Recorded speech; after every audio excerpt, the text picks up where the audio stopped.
हाय, नमस्कार सगळ्या माझ्या गोड ताईंचं, मैत्रिणींचं आपल्या पुन्हा एका नवीन व्हिडिओमध्ये अगदी मनापासून स्वागत करते. सर्वांना श्री स्वामी समर्थ. तुमचा सगळ्यांचा आजचा दिवस खूप छान, मस्त, आनंदाचा आणि आरोग्याचा जावो अशी स्वामींच्या चरणी प्रार्थना करते आणि आजच्या व्हिडिओला सुरुवात करते. कशा आहात तुम्ही सगळ्याजणी? खूप छान, मस्त आणि मजेतच असणार. कालच्या व्हिडिओला केलेल्या कमेंटसाठी, केलेल्या लाईकसाठी तुमचं खरंच खूप मनापासून आभार मानते. आणि हो, तुम्ही जर अजूनही आपल्या चॅनलला सबस्क्राईब केलं नसेल ना, तर सबस्क्राईब करून द्या आणि बेल आयकॉन प्रेस करा, म्हणजे येणाऱ्या व्हिडिओचं नोटिफिकेशन तुम्हाला येत जाईल आणि रोज आपले 12:30 नंतर येणारे व्हिडिओ तुम्हाला बघायला मिळतील. त्यासाठी सबस्क्राईब करणं अगदी मोफत आहे, त्यामुळे करून ठेवा. म्हणजे काही वेळा काय होतं, बऱ्याच वेळेला ना आपल्या लक्षातही नसतं की चॅनलचं नाव वगैरे काय आहे, आणि सबस्क्राईब केलेलं असेल तर आपण चॅनलवरती जाऊन सबस्क्राईबमध्ये डायरेक्ट आपण व्हिडिओ बघू शकतो त्यासाठी. तर चला, आज खूप दिवसांनी ना मस्त असा आवडीचा बेत ठरला होता. म्हणजे पनीर आणलेलं होतं यांनी, तर म्हटलं आज मस्त छान असं आपण शाही पनीर बनवूया. तर त्यासाठी मी सुरुवातीला आधी ना कांदा इथे कट करून घेतलेला होता, उभा पातळ चिरलेला होता, आणि कढईमध्ये आता भाजून घेणार आहे व्यवस्थित असा कांदा. आणि त्यानंतर ना मग टोमॅटो घेतलेला आहे, एक बारीक कट करून घेतलेला. तोही व्यवस्थित असा कांद्यासोबत परतवून घेणार आहे, म्हणजे जेणेकरून त्याच्यातलं पाणी जे आहे ना ते हे होऊन जाईल आणि सॉफ्ट होईल टोमॅटो असा. आणि थोडंसं मी ना याच्यामध्ये नमक घातलेलं आहे, म्हणजे जेणेकरून कांदा टोमॅटो दोघंही व्यवस्थित असे लवकर आपलं वाटण तयार होईल आणि थोडं सॉफ्ट होऊन जातील कांदेसुद्धा त्यासाठी. आणि त्यानंतर मग लसूण घातलेला आहे आणि काजू घातलेले आहेत. काजू मी आधीनं पाण्यामध्ये भिजत घातले होते 10 ते 15 मिनटं अगोदर. तर मसाला छान व्यवस्थित असा परतवून झाल्यानंतर थंड होईपर्यंत तसाच ठेवला. एका साईडला आपलं दूधही तापून झालेलं होतं. दुधासोबतच तिकडनं येताना पनीरही घेऊन आलेले होते. आणि आता पनीर व्यवस्थित असं धुवून घेते, कारण कुठल्याही वस्तूचा वापर करायच्या आधी किंवा पदार्थ बाहेरून आणलेला असला ना, तर तो यूज करायच्या आधी आपण त्याला धुवूनच घेतलं पाहिजे. जे पिशवीत असो किंवा कशातही, पण एकदा वॉश करून झाला म्हणजे व्यवस्थित असं होतं, कारण आपले हात वगैरे लागलेले असतात किंवा त्यांचेही. तर ते धुवून घेतलं आणि अशा पद्धतीने कट करून घेत आहे. आज मी पनीर काही फ्राय वगैरे करणार नाही आहे, तसंच टाकणार आहे कढईमध्ये किंवा तव्यावरती. काहीच नाही, असंच जरी टाकलं ना तरीसुद्धा भाजी छान होते. बऱ्याच वेळेला आपण काय करतो, तेलामध्ये परतवूनसुद्धा करू शकतो किंवा असं जरी टाकलं ना तरीसुद्धा चांगली होते भाजी. आता पनीर कट करेपर्यंत मसाला व्यवस्थित असा थंड झालेला होता आणि मिक्सरमध्ये मसाला फिरवून घेतलेला आहे. सकाळी इतकी जास्त घाई असते ना, कितीही लवकर कामांना सुरुवात केली तरीसुद्धा घाईच होते, कारण मुलांच्या स्कूलमुळे ना अगदी काहीच वेळेवरती व्हायला बघत नाही. आपण आपली घाई करतो आणि मुलं त्यांची घाई. 9:30पर्यंत स्वयंपाक सगळा रेडी करावा लागतो, कारण 9:30ला सिद्धी आली की तिला लगेच 10 वाजेला निघायचं असतं. त्यामुळे पूर्ण स्वयंपाक लवकरात लवकर करायचा प्रयत्न करावा लागतो. सुरुवातीला मी इथे तूप घातलेलं होतं कढईमध्ये. तुपाऐवजी तुम्ही बटरसुद्धा घालू शकतात. आणि थोडं तेल घातलेलं होतं. त्यामध्ये मी थोडे खडे मसाले घातलेले होते, म्हणजे एक वेलची घातलेली होती, तमालपत्र आणि दालचिनीचा तुकडा घातलेला होता. आणि त्यानंतर मग मी गॅस बंद केला आणि त्याच्यामध्ये लाल तिखट, धना पावडर हे घातलेलं आहे, थोडी हळद घातलेली होती, व्यवस्थित छान मिक्स करून घेतलं आणि तयार केलेलं वाटण मी याच्यामध्ये टाकलेलं होतं. खडे मसाले तुम्ही तुमच्या आवडीप्रमाणे घालू शकतात, कारण माझ्या इथं जास्त खडे मसाल्याने खाताना ना ते अगदी दातात आले की मग चवच जाते जेवणाची. त्यामुळे मी जास्त नाही, फक्त एकच घालते. एक दालचिनीचा तुकडा, एक वेलची, असं थोडं थोडं एकच घालते, म्हणजे आपल्याला जेवताना ना निवडताही येतं पटकन ते आणि बाहेर टाकता येतं, काढता येतं. आणि लहान मुलांच्या जेवणात जर आले तर मग काही विचारूच नका, कारण चवच जाते जेवणाची किंवा तिखट लागत असतात ते. त्यामुळे आपण तर निवडून वगैरे साईडला ठेवू शकतो. चला, थोडं थोडं घातले म्हणजे काही आपले जास्त काळजी करायची गरज नसते. त्यामुळे मसाला छान व्यवस्थित असा परतवून घेतलेला आहे. त्यानंतर त्याच्यामध्ये मी थोडं पाणी घातलेलं आहे आणि शाही पनीर मसाला मी याच्यामध्ये घातलेला होता आपला एव्हरेस्टचा.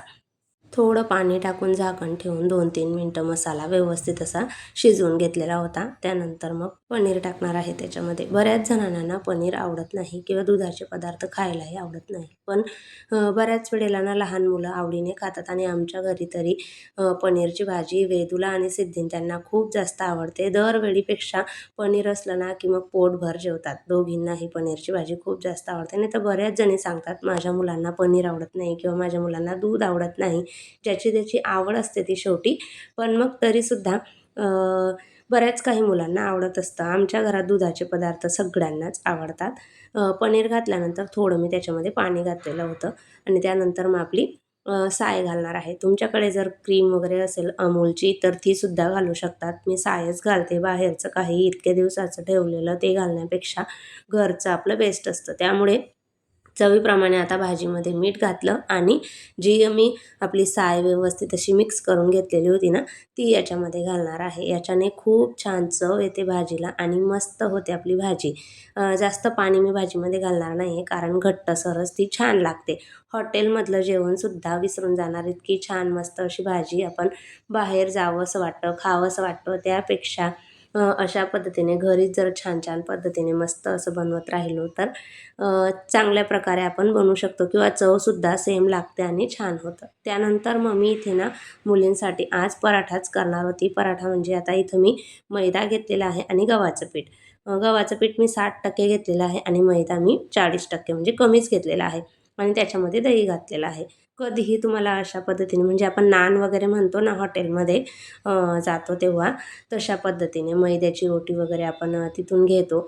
तर ती आपण घरच्या घरीसुद्धा अशा पद्धतीने करून मुलांना देऊ शकतो. त्याच्यामध्ये मी चवीप्रमाणे मीठ आणि दही घातलेलं होतं. थोडं दही घाला मात्र नक्की. 2 चमचेच दही घातलेलं होतं आणि छान व्यवस्थित असं पीठ मळून घेतलेलं आहे आणि त्यानंतर थोडंसं तेल लावून पुन्हा एकदा चांगलं असं मळून घेणार आहे आणि 15-20 मिनटं याला आपण ठेवून द्यायचं मुरण्यासाठी.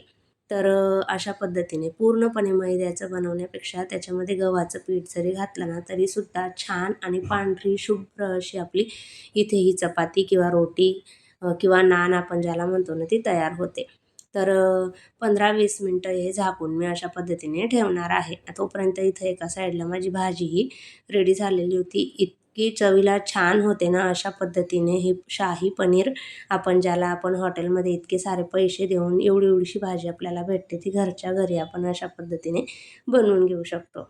आणि अगदी मुलं मी सांगते ना हॉटेलचं जेवणसुद्धा विसरून जातील, इतकं छान चवीला घरच्या घरी आपण बनवू शकतो. भाजी तयार झाल्यानंतर त्याच्यामध्ये बारीक चिरलेली कोथिंबीर घातली, व्यवस्थित असं मिक्स करून मी साईडला ठेवून दिलेलं आहे. एका साईडला तडका पॅन ठेवलेला आहे, त्याच्यामध्ये मी तूप घातलेलं आहे आणि तूप व्यवस्थित तापल्यानंतर त्याच्यामध्ये बारीक कट करून घेतलेली कोथिंबीर घालणार आहे. हे आपल्याला पुढे कशासाठी लागणार आहे ते सांगते. कोथिंबीर व्यवस्थित अशी तुपामध्ये झाली ना, तेव्हा मग गॅस बंद करायचा. तोपर्यंत मी गॅस थोडा चालूच ठेवणार आहे. मिक्स करून घेतलेलं आहे व्यवस्थित आणि मग गॅस बंद केला. एका वाटीमध्ये ते काढून घेतलेलं आहे आणि आता एका साईडला तोपर्यंत आपली कणिकसुद्धा छान 15 ते 20 मिनटं मुरलेली होती.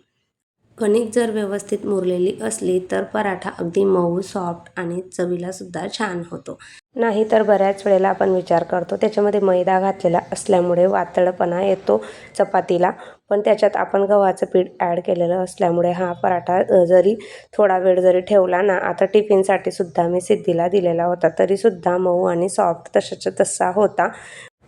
पूर्णपणे व्यवस्थित चपाती लाटून झाली की आता जे तूप होतं ना मी तापवून घेतलेलं आणि त्याच्यामध्ये कोथिंबीर घातलेली होती बारीक चिरलेली, ते व्यवस्थित असं पूर्णपणे इथे चपातीला अशा पद्धतीने लावून घेणार आहे, जेणेकरून सगळीकडे व्यवस्थित असं लागेल आणि अशा पद्धतीने त्याला फोल्ड करत करत आपण व्यवस्थित असं गोल आकारमध्ये करायचं आहे. बघू शकतात तुम्ही एकावर एक घडी अशी छोटी छोटी मी करून अशा पद्धतीने लांबसर करून घेतलेला होता आणि परत पुन्हा गोल असा गोळा इथे तयार करून घेतलेला आहे, म्हणजे जेणेकरून पूर्णपणे आपला लच्छा पराठाच असतो ना तशा पद्धतीने हा पराठा आपला तयार होतो. म्हणजे कोथिंबीर वगैरे आणि लेयर्स येतात त्याला. जर अशा पद्धतीने गोल केलेला असला ना तर मस्त छान असे लेयर येतात. एका साईडला पॅन ठेवलेला आहे आणि त्याच्यामध्ये थोडंसं तूप टाकलेलं होतं. पॅन तापल्यानंतर आपला जो पराठा होता तो याच्यावरती टाकलेला आहे आणि व्यवस्थित असा शेकून घेणार आहे. मध्यम गॅसवर मी याला शेकून घेतलेला होता, म्हणजे थोडंसं जाडसर असलं ना तर व्यवस्थित असं शेकलं जातं. नाही तर बऱ्याच वेळेला काय होतं आजूबाजूला शेकलं जातं आणि आतमध्ये थोडं कच्चा राहतं. त्यामुळे कमी गॅसवरतीच मी याला व्यवस्थित असा भाजून घेतलेला होता आणि मस्त असा पराठा आपला इथे तयार झालेला आहे आणि इतकं छान मस्त जेवण जर मुलांना गरमागरम मिळालं तर किती जास्त आवडीने खातात. आता इथे हा गरमागरम पराठा आणि शाही पनीर तर मग विचारूच नका. हॉटेलचं जेवण तर मुलं विसरूनच जातील. इतर वेळी त्यांना कितीही सांगा, काही करू द्या घरातल्या भाज्या वगैरे, तर नाही खाणार. पण असं काही असलं की अगदी आवडीने आणि पोटभर एक्स्ट्रा जेवण मुलं करत असतात. 9:30पर्यंत सिद्धी आलेली होती. तोपर्यंत हे सगळं मला आवरून घ्यायचं होतं. तिला मुद्दाम म्हटली होती, तुला शाही पनीरसोबत चपाती करून देते, कारण तुला खूप घाई असते. पण नाही, मला 5 मिनटं उशीर झाला तरी चालेल, पण मग मला हा पराठाच बनवून दे. असं अधूनमधून घरामध्ये काही ना काही आपण बनवत राहिलो तर बाहेरच्या जेवणाची सुद्धा मुलांना आठवण येत नाही, किंवा आपलासुद्धा जरा मूड जो आहे तो चेंज होतो. म्हणजे रोजचंच तेच तेच खाऊन खाऊन आपल्याला सुद्धा कंटाळा आलेला असतो. आणि काही आपण तर नॉनव्हेज वगैरे काही खात नाही, त्यामुळे पनीर बऱ्याच वेळेला आम्ही बनवत असतो. तर आम्ही नवीन नवीन ट्राय करायचा प्रयत्न असतो माझा, की जेणेकरून मुलींना आवडेल आणि खातीलसुद्धा आवडीने. तर असे तिच्यापुरतेच पराठे मी बनवून दिलेले होते. आणि बाकीचे, जसं आता वेदू 12:30ला येते, तर ती आल्यानंतर मग तिला पण एक्स्ट्राचं जरा काही असलं तर जरा आपल्याला जास्त काम पुरतं, म्हणजे येतील तेव्हा बनवून द्या. गरम गरमच मी सगळ्यांना करून दिलेलं होतं, त्यामुळे तिच्यापुरतंच बनवलं. तिला सोडून आली आणि तिकडनं आल्यानंतर मग मला आज बेडशीट वगैरे धुवायला टाकायचे होते सगळे मशीनमध्ये. त्यासाठी उशांची कव्हरं वगैरे, बेडशीट हे सगळं 8-10 दिवसातनं आपल्याला स्वच्छ करावेच लागतात. आणि मागच्या शनिवारी काही ते स्वच्छ केले गेले नाही, तर म्हटलं चला आज आता मशीनमध्ये लावून देते यांना. आणि कपडे वगैरे सकाळी झालेले होते धुवून. बाकीचं स्वयंपाकाचं तेवढं पटापट उरकायचं होतं तिला सोडेपर्यंत, तर ते केलं म्हणून हे राहून गेलेलं होतं. नाहीतर हे सुद्धा कपडे तिकडे धुवून होतात तोपर्यंत मशीनमध्ये झालेच असते धुवून. असो, चला आता मशीनमध्ये लावून देते. आणि व्यवस्थित असं हे बेडशीट लावलेलं असल्यामुळे कालची गादी वगैरे काही जास्त खराब होत नाही. 15 दिवसातनं एकदा बेडशीट धुवून होतात. आणि सोफा कवर जे आहेत ते आठवड्यातनं एकदा धुवावेच लागतात, कारण वरच्या साईडला धूळ वगैरे बसते आहे बरीचशी आणि खराबही होतात. आता मशीनला लावून देते आणि परत पुढची जी काही बाकीची कामं आहेत ती दिवसभर आपली चालतच असतात. त्यामुळे ती आवरली, व्हिडिओ वगैरे टाकला, दुपारी थोडा वेळ आराम वगैरे केला. आणि त्यानंतर ना, ही आपली किचनची विंडो आहे. तर इथे इतकी सारी धूळ आहे, ती अशा पद्धतीने बसलेली असते. आणि व्यवस्थित ती क्लीन करता येत नाही, कारण का तर जाडी आतल्या साईडने आहे, त्याच्यामुळे तिला पुसताच येत नाही मला, आतमध्ये जाडी असल्यामुळे. जर जाडी बाहेरच्या साईडने राहिली असती ना, तर अगदी मी त्याला सहज क्लीन करून घेतलं असतं, कापडने पुसून म्हणा किंवा काही. तर AC सर्व्हिसिंगसाठी आमचा आज काढलेला होता, तर हे मशीन मला दिसलं. आणि संधीचा फायदा कसा घ्यायचा पुरेपूर ते मी इथे करून घेतलेलं होतं.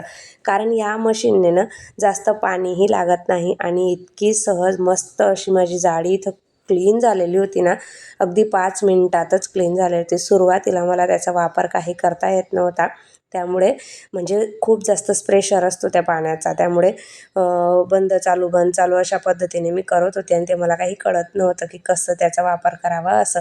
पण नंतर मग व्यवस्थित कळल्यानंतर अगदी 5 मिनिटातच ही जाडी इतकी व्यवस्थित अशी लखलखीत होऊन गेली ना. नाही तर बऱ्याच वेळेला काय होतं, ती क्लिनिंगला काढली की खालच्या साईडला कोणी येणारे जाणारे असले की घरातले व्यक्ती, तर मेन म्हणजे सिद्धीचे पप्पाच मला सारखे ओरडत असतात की कशाला धुते, खाली लोक वगैरे वापरतात. असं काही तुमच्या घरातसुद्धा तसं होतच असेल. आपण काही काम करायला गेलं की जेंट्स लोक आपल्याला अडवतच असतात. इतर वेळी मी बऱ्याच जणींना धुताना वगैरे बघते, पण ते नसतात घरी आणि बरेच पाणी वगैरे लोक खाली सांडत असतात. पण असो, आपल्या घरातील रूल आहेत ते आपल्याला फॉलो करावेच लागतात. तर ह्या संधीचा मात्र मी पुरेपूर फायदा घेतला आणि मला हे खूप जास्त आवडलं, कारण याच्याने ना मस्त क्लीन होऊन गेली होती ही जाडी पूर्णपणे. आणि पाणीसुद्धा जास्त लागत नाही. हे पाणी ना अशा पद्धतीने मारत राहिलो ना, खालीसुद्धा जात नाही बिल्डिंगच्या, म्हणजे असं एक फवारा वगैरे आपण म्हणतो ना, तशा पद्धतीने जास्त पाण्याचा काही इथे वापर झालेला नव्हता. आणि मस्त क्लीन झालेली होती. किचनची विंडो क्लीन करून घेतली मी. आणि त्यानंतर मग इकडे आलेली होती हॉलमध्ये. हॉलची सुद्धा विंडो बऱ्याच वेळेला व्हिडिओमध्ये तुम्ही बघतात की धूळ वगैरे लागलेली असते ना, तर खराब दिसते ती. आणि व्हाईट असल्यामुळे ना खूप जास्त लवकर खराब होते. आणि हिला पुसायला ह्या साईडने जागा आहे. ती किचनची विंडो जाडी जी आहे ना, ती आधी लावली गेलेली होती, त्यामुळे ती आतल्या साईडने लावलेली आहे. ही लावताना मी सांगितलं होतं की बाहेरच्या साईडने लावा, कारण मला ग्रिल क्लीन करता येत नाही व्यवस्थित अशा प्रत्येक वेळी. आणि जास्त धूळ जमा झालेली सुद्धा त्याच्यावरती चांगली दिसत नाही. त्यामुळे बघा, इतकं 5-10 मिनटामध्येच माझं काम सोपं झालेलं होतं ना. मला खूप जास्त आवडलं हे क्लिनिंगसाठी तरीसुद्धा. आणि अशा पद्धतीने ACची सर्व्हिसिंग करता करता माझंसुद्धा मी काम अशा पद्धतीने पूर्ण कंप्लीट करून घेतलेलं होतं.